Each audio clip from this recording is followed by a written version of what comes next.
갑상선암 오해와 진실.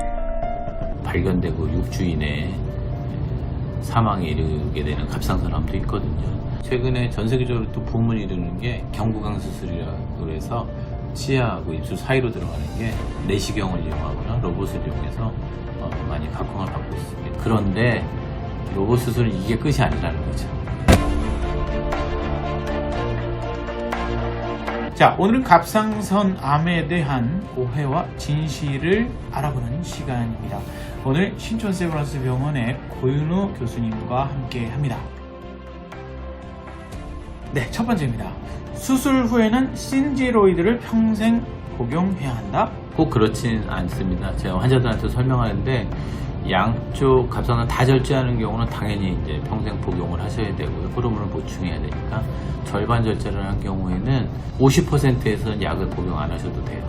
그런데 이 양쪽 갑상선이 기능을 하다가 한쪽이 없어졌기 때문에 일시적으로 반대쪽이 이 기능이 부족한 경우가 있습니다. 그런 경우에는 우리가 약을 보충해 줘야 돼요. 안 그러면 이제 환자분들이 이런 증상을 느낍니다. 몸이 살이 찐다고 그래요. 먹는 건 똑같은데 몸이 부어요.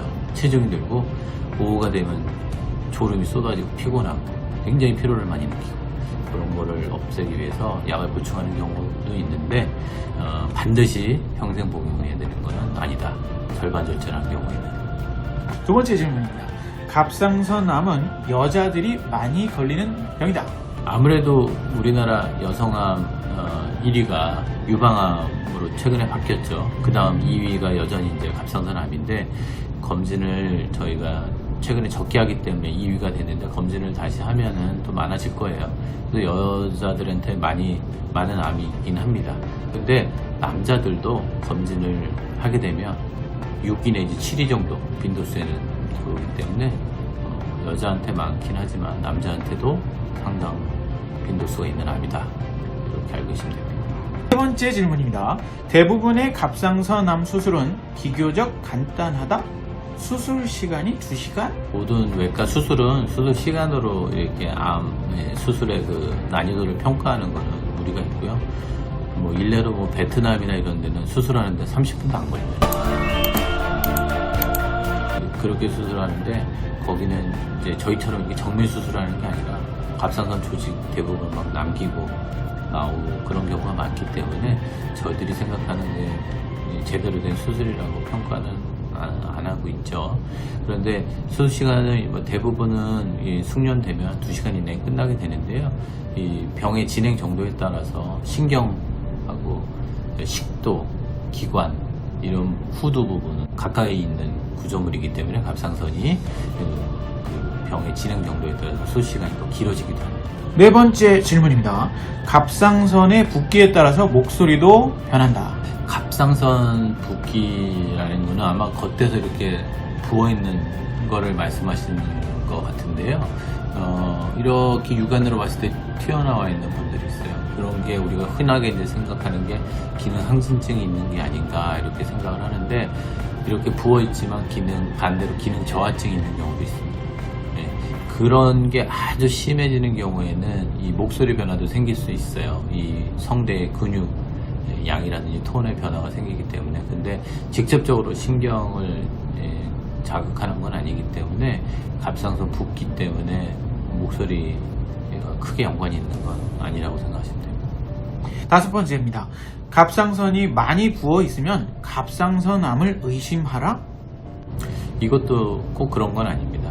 갑상선이 정상 모양이어도 미세하게 암이 있을 수 있고요. 작아도 커다랗게 암이 생기는 경우가 있는데 전체적으로 부어있는 사람들이 있습니다. 갑상선 염이 동반되어 있는 경우에 부어있고 나중에 실제로 수술하고 만져보면 굉장히 단단한 갑상선 조직이 있거든요. 그런 경우는 정상인 갑상선보다 2배, 3배 커져 있는 경우도 있어요. 그렇다고 해서 이제 꼭 암이 많이 생기는 건 아닌데 암을 의심하는 건 아닙니다. 부어있다고 암을 의심하는 건 아닌데 기능 저하가 옴으로 해서 갑상선 자극 호르몬 분비가 많아지고 그게 종양 발생을 빈도를 높이고 이런 순서로 진행이 될 수 있는데 부어있다고 반드시 암인 건 아닙니다. 착한 암이다? 완치율이 높은 건 사실이고요. 조기에 발견됐을 때는 100% 90% 육박하게 완치가 잘 되는데 일찍 발견된 경우에는 우리가 1년 매년 체크하면서 사이즈가 커지지 않으면 수술을 미룰 정도로 진행 속도가 느린 건 사실이죠. 그런데 암 종류에 따라서 미분화암이라든지 역형성암이라든지 그런 경우에는 굉장히 발견되고 6주 이내에 사망에 이르게 되는 갑상선암도 있거든요.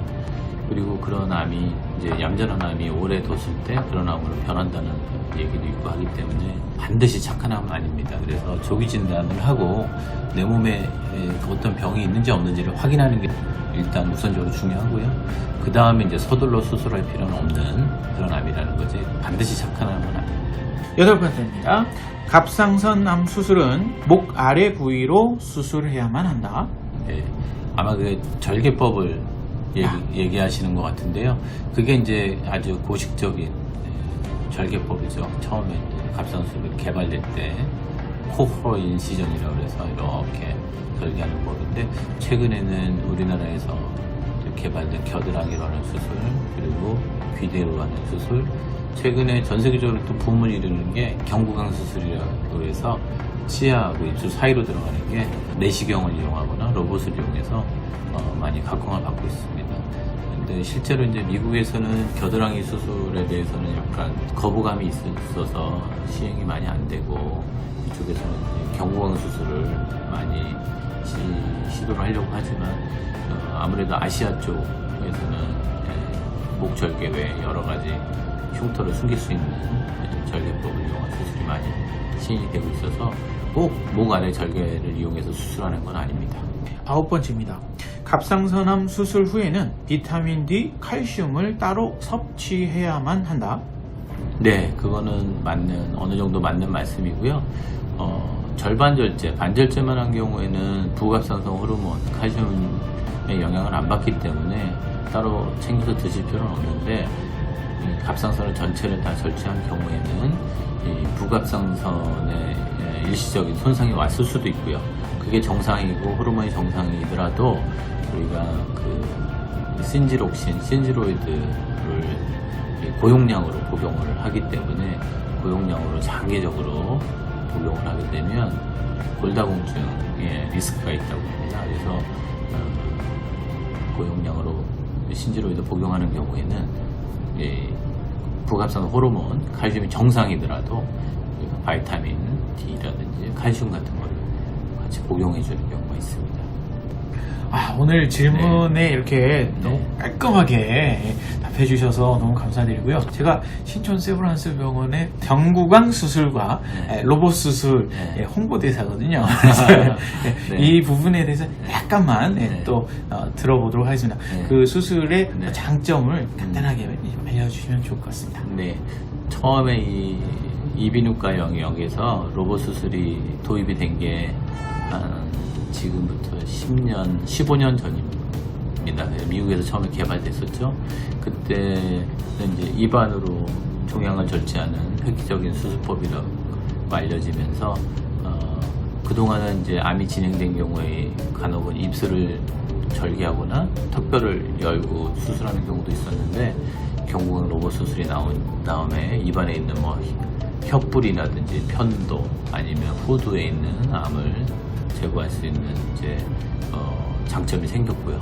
근데 저희가 더불어 이제 개발한 거 10년 전부터 이 로봇 수술의 장점을 극대화하기 위해서 평소에 원래는 이제 목을 크게 절개해서 하던 수술을 귀 뒤로 숨기는 절개를 이용해서 임파선에 있는 종양 아니면 임파선에 있는 전이암들을 치료하는 시도를 하고 있습니다. 그래서 말씀드린 1,500명 이상 성공적으로 이제 정착을 시키고 있고요. 1,500명 이상을 해본 결과 저희들이 내린 결론은 흉터를 없애기 위한 수술이 아니고 정밀 수술을 위한 우리가 최근에 모든 수술을 현미경보하고 3D로 내시경으로 수술하는 이유처럼 로봇을 하게 되면 굉장히 정밀한 로봇팔을 이용할 수 있고요.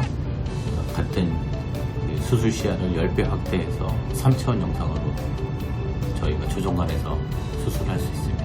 과거에 이제 이 로봇 수술을 폄하하고 반대하시는 분들은 직접 눈으로 보는 게 정확하지 어떻게 로봇 수술하는 게 정확하냐 이렇게 얘기를 하셨는데, 직접 눈으로 수술하시는 분도 눈에 확대경을 쓰고 수술을 하거든요. 우리가 서지컬 루비라고 그러는데, 이 드라마 보시면 이렇게 확대경을 쓰고 있잖아요.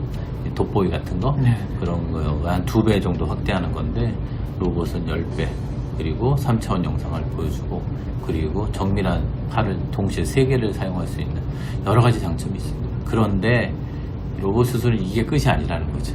이게 10년 동안 이렇게 발전을 해왔는데요.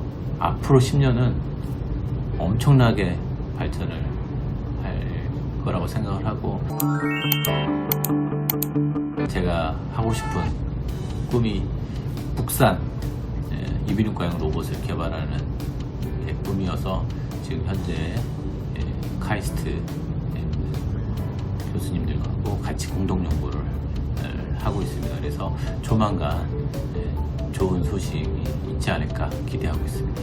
와, 그때 한번 또 불러주시면 감사하겠습니다. 물론 처음에 시작할 때는 긴장을 했었는데요. 또 김영호님하고 하니까 편안하게 진행할 수 있었던 것 같고, 이게 조리 있게 말하는 것도 평소에 좀 이런 거를 생각을 미리 해놔야겠구나 하는 좀 반성을 많이 했습니다. 아니, 너무 말씀 잘하셨는데요. 네, 다음에 기회 주시면 더 잘할 수 있을 것 같습니다. 네, 오늘 너무 감사드리고요. 네, 여기서 마칩니다. 감사합니다. 감사합니다. 안녕.